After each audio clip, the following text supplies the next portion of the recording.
Hey, what's up, everybody? Welcome to On the Town with Tanya, and I'm your host. I'm so excited about this week. I hope you've had a great week. I'm very excited because my next guest is coming up. Um, well, this week embarked on a career in child welfare when he was 61 years old, preparing for retirement. People, okay, that says a lot about him in itself. It was one day that in a library he started reading a book called On Their Own by Martha Shirk and Gary Stangler. He felt compelled with his teaching background to be the change that he wanted to see. And so was born Age Out Angels on May 5th, 2015. Please welcome a great friend of ours, GregRapport. Hey, Greg. Hey, it's good to be here. How are you? I'm just fine, thank you. That's good. Thank you for being with us. Hey, Angela, I see you there. Hey, Donna, what's up? I see you there. I'm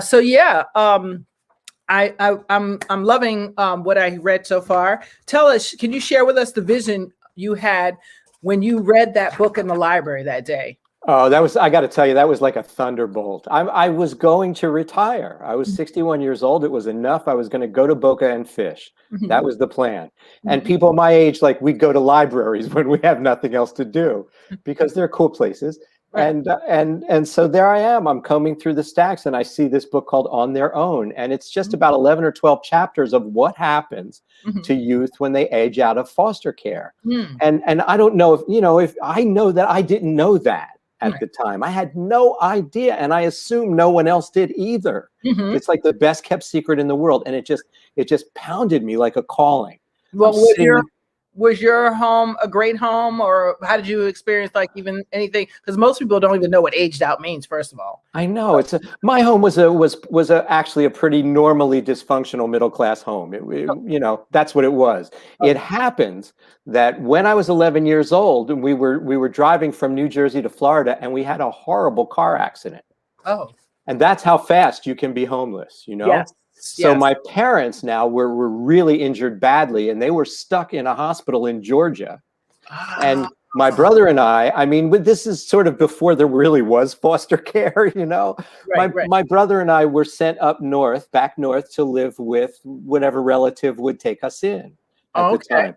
So there I was in that situation, that out of home placement. Mhm. For like several months, and I experienced nice relatives, but I also experienced psycho relatives, Right, we all have those. and I had that moment where I was kicked out of a house, 11 years old, at 10 o'clock at night in a blizzard, in a raging snowstorm. What did you do? Now you got me diverted. How about that, huh? So what did I do? So I knew my way around the neighborhood. Mhm. Back then we used to do that. We weren't so sheltered the way people are now. Right, right. And so I found the house where the bad kids were. Uh, And that night I learned how to make a bomb. wow, really? What a skill, huh? You can really take Oh that my into gosh. college. See, that's Yep. that's I mean, I sidebar here, people. We have to sidebar because that is exactly why I think a lot of young people get thwarted off into mischief because at the very moment that they need someone in society to help them and pick them up, that very moment, I'm about to go homeless. I have no food. My mom's an addict and there's nobody around. I have no lights and I got school tomorrow, but I have nothing clean. That very moment Yep. is when society kicks them in the head and says, "Oh, That's right. can't help you." And that's when they say, "Oh," and then of course, who's waiting in the wings? The bad kids. Come On. with me. Yeah, we Come got with you. We got me. you. We have food. We have weed. Let's go. Yes, yes, Yep. exactly. So that's wow. That is amazing. What did you do to get out of that? I want to know because then we'll finish. But what did you do to get out of that? Well, my brother I had my older brother's 5 years older than me. He sort of found out all what had happened, Okay. and then a couple of days later rounded me up and got it back into stasis. Do you remember what you were kicked out about? Oh yeah. Oh sure. I was Okay. 11 years old, and it had snowed for like days and days and days, and they told me to shovel the snow. Okay. And it was way too much snow. I mean, I simply couldn't do the job, and kids are having snowball fights all around my head. Right. I'm getting smashed with snowballs, and I couldn't do it. Oh And my when the lunatic, who thought he ran the house came home, he said, "I told you to shovel the snow," and I said, "I just couldn't do it. I was 11. I don't have the muscle to No. do it at that age." No. First thing he did was he picked up my guitar, threw it across the room and smashed the neck No on the way. guitar. We're talking about a 1959 Gibson Melody Maker. How Would have tragic been worth is that? thousands today. Okay. Smashed my guitar. And then he said, pack your suitcase and get out. Are you kidding? Oh, And where were your parents at that time? in the hospital in Georgia. They had So no, they had no idea. no. Oh, Oh no. my God. Oh my God. That's crazy. I'm thank And God for others, right? And you know the story that happens to so many kids too when they're abused by relatives, Yes. when they tell the parents, Yes. right? Like I told this to my parents. Mhm. Now, and my parents said at first, well, don't say anything. Right. Be You know, grateful. just, yeah, don't say anything about it. Don't say a word. And when they finally did confront him, Mhm. he just lied. He said, oh, I'm just a horrible liar. And, you know, it was all my fault. And I left of my own accord in a snowstorm at 10 o'clock at night. That's usually isn't that usually what happens? I mean, if I could tell you the thousands of stories that I've heard, Exactly. I've had daughters tell their mom, I'm being sexually abused by so and so, your boyfriend or dad, even literally dad. Oh, stop making stuff up. What's Right. wrong with you? You're lucky you even have a father. How could Yeah. you say that? Oh, now you're the black sheep of the family. That's right. And then comes the whole dysfunction of yourself because you let everybody sweep your situation under the rug instead of doing like I say, I tell it all. You know, maybe when I was younger, I didn't. You're scared. You think they're going to kill somebody. You can think of whatever. But this is a case, whether it's physical abuse, sexual abuse, or mental abuse. A lot of times, especially in the South, I can tell you so many stories about the South. Oh my goodness, they swept so much stuff under the rug that the rugs are coming back to haunt them now. Mm-hmm. I hear that. Yeah. So thank you. I'm so glad that you got out of that situation and changed your life around. So was it when you read that book in the library? Because there's books that I've read, like The Alchemist, that gave me clairvoyance in my brain, or I heard Oprah say something about the moment years ago. Yeah. And I wrote a book, Surviving Foster Care, Making It Work for You. And that was my moment, just based on something she said. So I understand that you read something and it was like, oh my God, the abuse these kids are, what is going on here? Like, I got to do something. Was it clear to you when you read it that you had to be the change that you needed to see? Yeah, I just had to. There's a difference between choosing a profession and having a calling come and smack you right in the face, you know? And so I didn't know to what extent I'd be able to make change or any of that kind of stuff. I had to do a lot of research after that. I mean, I had to go back to school after that. You can't just suddenly be a concerned foster guy. You know, that isn't anything. So I had to learn a lot and research a lot. And I learned, in fact, I'm sure you're familiar with like the Ann Casey Foundation and Jim Casey Youth and all that. Okay. They're sort of the mothership of the kind of organization that I have. And they, with like more money than God, have not been able to make this into a national thing where they help all 450,000 foster youth. So I knew it'd be a segment. I'd have a segment. And so tell me about I'm sorry, I just had a distraction for a moment. I apologize, guys. My dog is up to no good. He just got something out of the garbage can. That's my truth. I sit in it, grab him. So anyway, tell me about your the things that you're doing to help age out youth with Bridge to Employment. Bridges to Employment is our major education program. But Age Out Angels provides mentoring and coordination of care. That's what we do. And we go ages 14 to 24. But that's where we start. We'll start as old as 24. Wow. One of the things that makes us unique is that our mentors work one-to-one with youth. There's no caseload. It's one person develops a relationship with one youth. And the plan, and I tell people this in the training when we bring them in, you're going to do this forever. You are going to be the one person in the life of this foster child who never abandons them because the funding ran out or or whatever reason. You are always going to be there. If you move, I don't care. There's social media. You're going to stay in touch. With this child. And so as a result, people don't become mentors because they're not willing to make that commitment, and that's okay. I want the ones who are going to stick around. Now, when I came out of college, I took a job as a teacher, and I learned, and it was in a private religious school, and I learned right away that the 180-day schedule of Mhm. school was Mhm. not all that necessary. I Uh-huh. worked in a school where kids had half-day religion and half-day English. Right.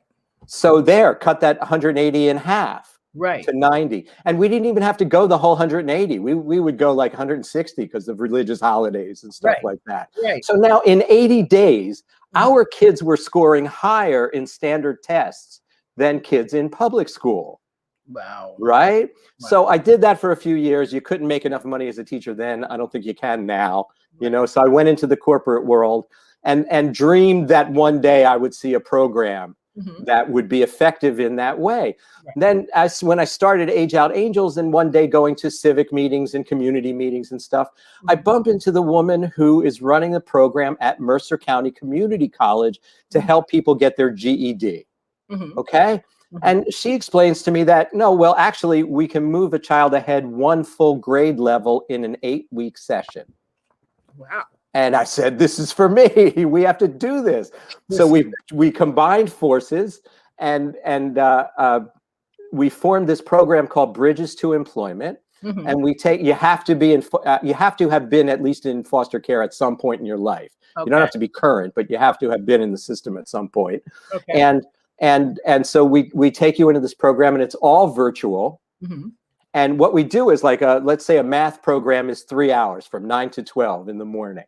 Mhm. From 9 to 10 is teaching. From 10 to 11, I give you an individual private tutor to work with you for the next hour. So Wow. you work on that lesson, Yeah. right? Right. And then you come back and we have the debrief. Now, who are we looking to help here? We refer to it as the bottom 10%. And Right. by bottom 10%, I'm not talking about smart or dumb. Right. I'm talking about that 10% of kids who are in foster care or were in foster care, but who have challenges and they will never graduate high school in a traditional setting. Right, because they've been moved around so much, most of them. Moved around 20 times. Now they have to stay at home and take care of a little kid. Yep. They don't have rainwear to come to school when it's raining. There are like 20, 30 different challenges that kids have that keep them from, being able to go to school. So that's what we do with them. And we've just started this about, maybe 6 months or so ago, and we're seeing like really, really tremendous progress. It's very hard for these children. You have to be really understanding of them because some of them haven't been to school in 4 years, Yes. Yeah. Like when my and father, they hated it when they were there. well, can you blame them? I mean, because they're thinking in their head, No. well, I got to move next week anyway. Yep. So, I mean, how can you can't, especially as a teen, it takes a while for you to get used to people and, start finding yourself. And if you're changed, I know one girl, she's moved 30 times just as she's aging out. 30 times. Forget the other times. Yeah. And I said, well, what do you do every time you're at college when you go home? She says, every time I got a new foster home, every break. I said, every break? She said, yeah, because I'm getting ready to age out, so they just put me wherever they can get me. I said, are you kidding? One lady locks the door. I was like, oh my gosh. So it's a challenge. I started foster kids because like you, the one thing I noticed was they said, what was it, 3% graduate college? That's right. Yeah. Right, or less than. So I knew that I graduated NYU and I went to FIT because somebody stopped and helped me. Had that not happened, I'm sure I would have dropped several times. I would have dropped out easy because a teacher came up with a book that I needed that wasn't on the curriculum or the whatever you call it, the syllabus, or they had a study group and they were going to some place to eat and I had no money to eat, so I couldn't go. So you need that extra push sometimes, and not because the kids are they're not the word stupid. What's the word? They're not stupid as society would think. It's or even some of them's not even slow. It's just they haven't had the same access that other kids have had. And by third grade, what you don't know will hurt you. Absolutely. Yeah. I didn't learn to read till I was 7 years old. I didn't even see a book or any of that until I was 7 years old. So yeah, and the love. I tell kids, we're going to dance at your wedding. That's what we're going to do. But we provide the love component because these children, they never had anybody just sit with them while they're doing their homework. Yes. Right, and say, "Oh, baby, you're so good," or tell them a story as they're going to sleep. Right. Those basic things from Maslow's hierarchy of needs, right? Yeah. The bottom level of the pyramid triangle there, safety and shelter and love. Those things, we need to give those things to kids. Yes. And that's better than fishing in Boca. That's all I'm saying. See, that's the amazing part too, that you was 61, getting ready. You were at the final inning, about to go slide into base. That's and right. then it's like, stop, wait a minute. Oh, I got to go back to first after I just finished all these bases. I was like, right there. That's crazy that you did that. So, and my wife is like, you're doing what?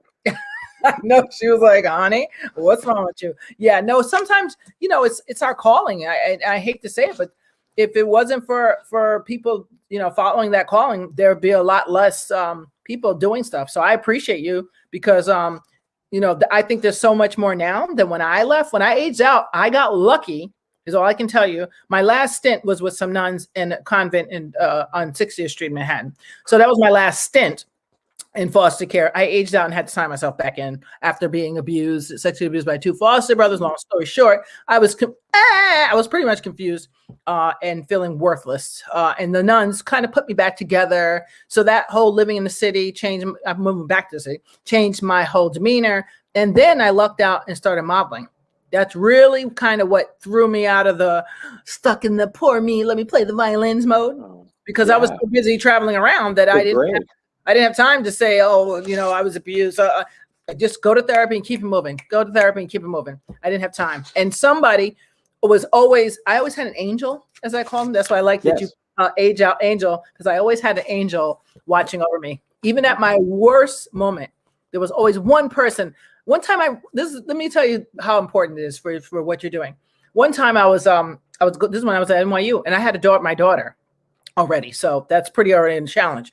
And I got her in a daycare in Chappaqua, and I had to walk something like overall 10 miles and take a bus and a train to get to NYU. Long story, to drop her off, go back up this long hill, come back.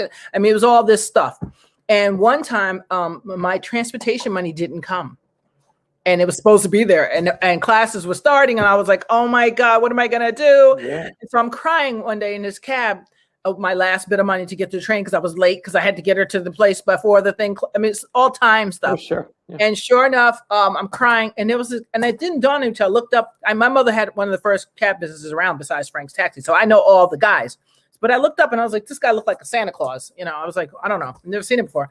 So I'm crying, and he goes, "What's wrong with you?" He goes, I always see you happy. I said, I've never seen you before. He said, well, I hear you're always smiling. You're always happy. What's the matter? Ain't nothing that bad. I said, well, I got school starting in tomorrow. I think it was tomorrow, the next day. And I said, and my money didn't come. It's $100 to somebody's like nothing, but to me, it's everything for me to get my, I forgot how much train pass was at the time, but 10 tickets or whatever it was, but I didn't have it, whatever it was. So he goes, that's what you're crying about? I said, yeah. And he was like, listen, he goes, I said, how much for the ride? He said, don't worry about it. I'm going to give you this. And I was like, what's that? And he goes, I'm only giving you this condition that you don't ever bother me to pay it back. And I was like, what do you mean? So I opened up with $100 bill. He goes, get to class. How much do you need? Exactly. I think it was like $89.95, something stupid. And he's like, here, I don't want any change. I don't want you to pay for the ride. Don't worry. I said, but how am I going to pay you back?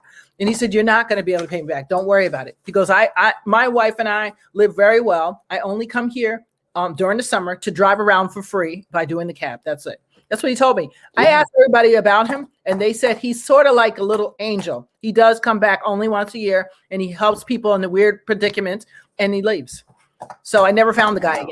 But but the point of the whole story, sorry guys, I got sidetracked it. The point of the whole story was, had I not ran into this angel, I would have probably had to drop out of school, or how about this? I would have had a few days absence and then dropped the class. The class would have been a fail. You see? Right. Yeah. So no matter how you look at it, there's been times where I had to say, oh my God, is this really going to happen? And boom, out of the blue, somebody pops up and says, hey, got you. I had a lady, R.I.P. Louisa Barrow, wherever you are at. And she used to give me money for my daughter, and I close every semester and pay for all my books at NYU. My books are expensive because I took a lot of writing classes. And if she didn't do that, I really don't know. If financial aid didn't cover all them books, you don't get a full ride for NYU. So these things are very important, that we do what we can with what we have. but I appreciate it. And we augment the system. The system is so overwhelmed. Thank you. 450,000 kids and more with the opioid crisis now that's happening is flooding the system. And COVID added 4,000 something. COVID, exactly. So, I think that the system does the best they can with what they have. Right. But they can't individualize, because with something that big, they have to be cookie cutter. Everybody has to fall into the sort of the cookie cutter mold. Right. And so that's why I believe that it's the responsibility of all these little nonprofits like mine, and mine, to step in and find the gaps. Where is this child not being served? Yes. Right. And fill that gap. Yes. And it could be, teaching them how to study for the learner's permit for their driving course, because the division will teach them how to drive, but no one's there to help them study, for the written test. Yes. It could be that, it could be just, listening to them. Foster kids never get listened to. They get moved. Decisions are made about their whole lives. Mm-hmm. They get moved. They get sent to jail for fighting. Who gets sent to jail for fighting? I mean, it's just stupid to think that, but they do. A foster kid gets into a fight, the cops get called. Next thing you know, they're pleading to something they don't even understand, and they have a criminal record. Well, it's all that we found out is intentional. If you ever watch my other show, we talk about that on 5 Black Comics, show I do, and how that the prison system after slavery was literally set up to make African Americans look bad. And listen, I can't get you to pick my cotton. I'm not making no money. So how else can I make money off you? You get like $30,000 a year per prisoner. I mean, at least I'm being very gracious about that. Yeah, I think that's conservative. Yeah, it's worth it to lock up everyone and anything you think you can. And the reason why they target us, because usually those kids don't have money for a lawyer. Yeah. They don't have an advocate. They don't have somebody to sit and say, my Tommy didn't do this or whatever.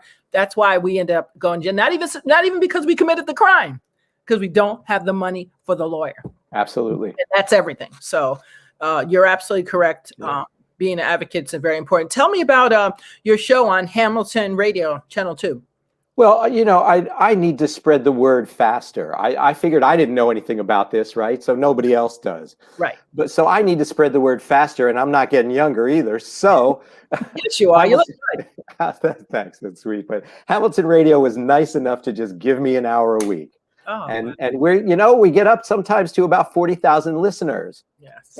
Every week of our program, and I'm really pleased with that. But what makes me buoyed in thinking that this can actually happen, if you recall, there were 2,500 children separated from their parents at our southern border, and there's still about 600 that they haven't matched back up with their parents, and the country went nuts. I mean, it grabbed the heartstrings of our whole nation, these 2,500 kids. Yeah. So that makes me think that if we could just build enough awareness, you and I, we can do this together, Tanya. Yeah.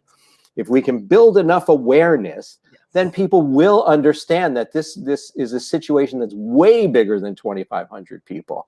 So now in Hamilton Radio, we've done our 150th show is coming up on Monday. Oh, congratulations. Almost 3 years. Wow. And boy, and the people that I've met, I mean, the most wonderful thing about doing this whole thing is between meeting the youth who I've met and meeting people like you and other people who run nonprofits and do this kind of work. My world changed completely. I mean, just changed completely. So, I feel like I derive this sort of wonderful benefit from it, and it's a win for everybody. Yes, I absolutely love. I love it too, because I noticed since I got into this, I've been doing it since 2009 when my brother died of a heart disease suddenly. My brother that grew up with me in foster care. My foster mother just said, well, when you have a problem and you're really depressed about something, if you help somebody else, you won't be thinking about your problem. So that's kind of how this started. But I realized once I started doing Foster Kids Unite, I was surrounded around givers, givers. All give, no selfish people, no vain people, no people that are like greedy. I they are so clear out of my life. And the best part is, because we're all volunteer, I can spot the money hunger people right away. What? You're not getting a salary for this? Oh, and they're like, they don't want to take me seriously. But they still can't figure out how I've survived 9 years since 2009 without a grant. They can't figure that out. But I'm like, don't worry about what I do, because God's Yeah. always got my back. Like you do the right thing, and like He's got your back. Yeah. You don't have to worry about people. You don't have to beg people. I don't beg people. I have other angels, literally, and you should probably know this. They come out of the woodwork. People you never expected. Someone sent us a check for $500 a few, like about 4 weeks ago, maybe 5 weeks ago, out of the blue. And somebody I've known for years, just like, oh, I've been meaning to donate to you, but I just didn't have the time. Boom. You know what I'm saying? So Absolutely. Angels pop out of nowhere if you're doing the right thing and if you're doing what God told you to do. That's my theory. That's just, even if you don't believe in God, what the universe, how about that? What the universe tells you to do. And it always tells you, that little instinct where you walk by somebody homeless and you feel horrible, like, dang, what can I do? But then part of you says, well, I'm not going to give them no money because they're probably drinking up the money anyway. Instead of saying, I'm going to come back with a coat.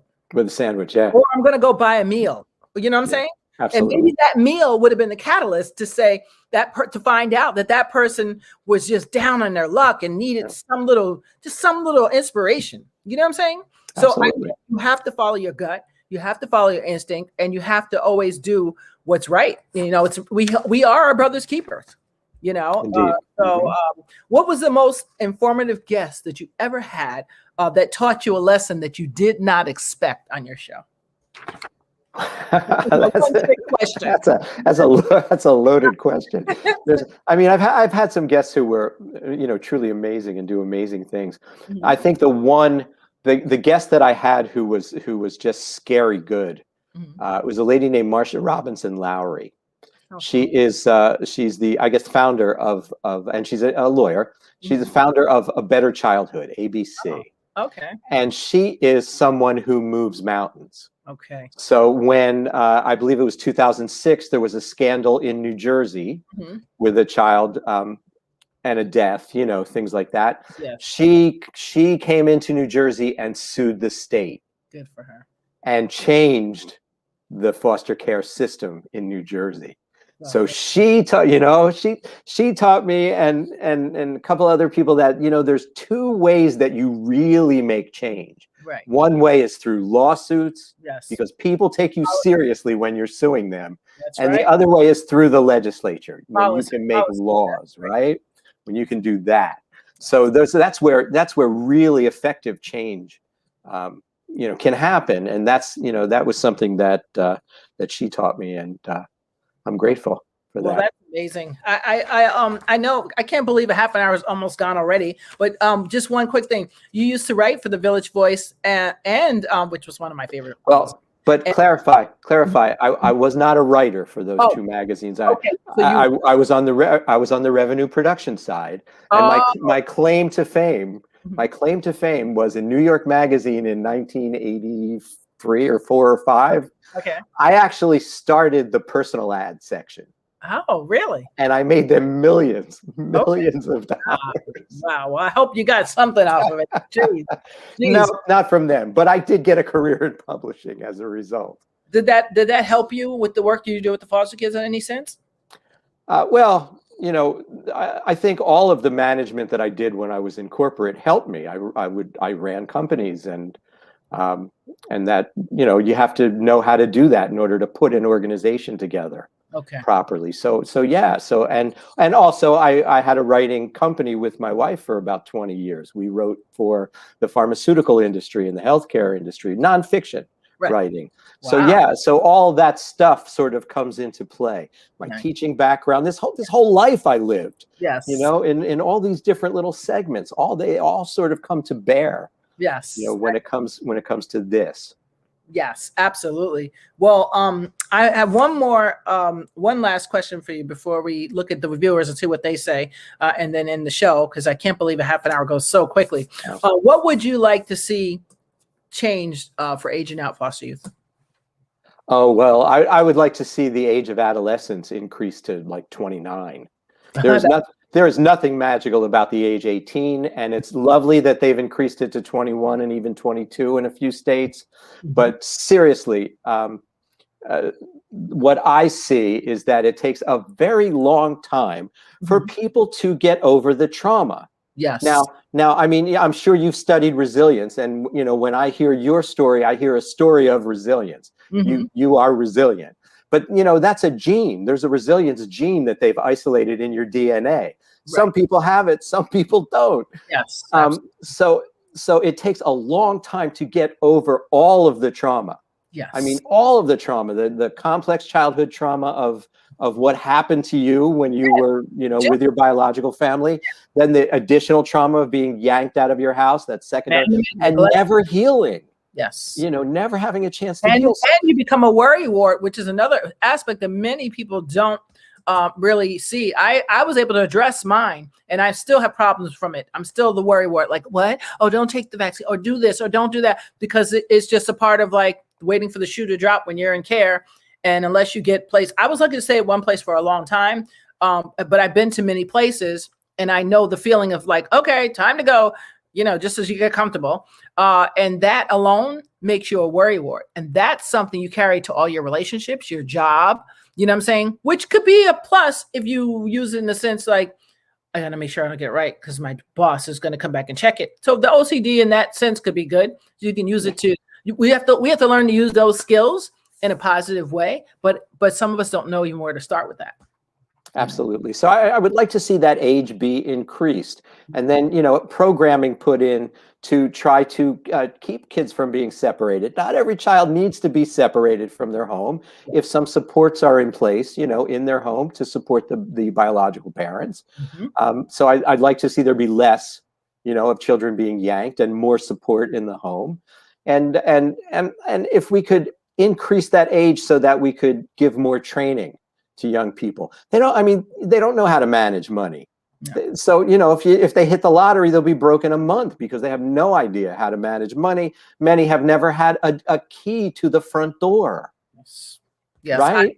I roamed around a lot. And even when I did have money when I was modeling, I still was rooming because I just was so used to living with people that me living by myself was like, what? Yeah. So yeah. And we should point out that not everyone suffers in this same way. There are a percentage of foster kids who go into homes where they're loved and kept even after the money stops coming in. That does happen. It happens that I don't meet those children. They don't need me. Right. They don't need me. But the ones that I do meet, need more help. Yes. And they need it for longer periods of time, and they're not taking advantage. Nobody's getting rich off of off of being a foster kid, except for the agencies. But I'm they're the only ones. The kids, well, not yours and mine. We're all volunteers, so right, exactly. And I was going to say the nonprofit's definitely not getting rich. That's another story. But before we go, I want to just say hi to some of the viewers. Hey, Donna, how are you?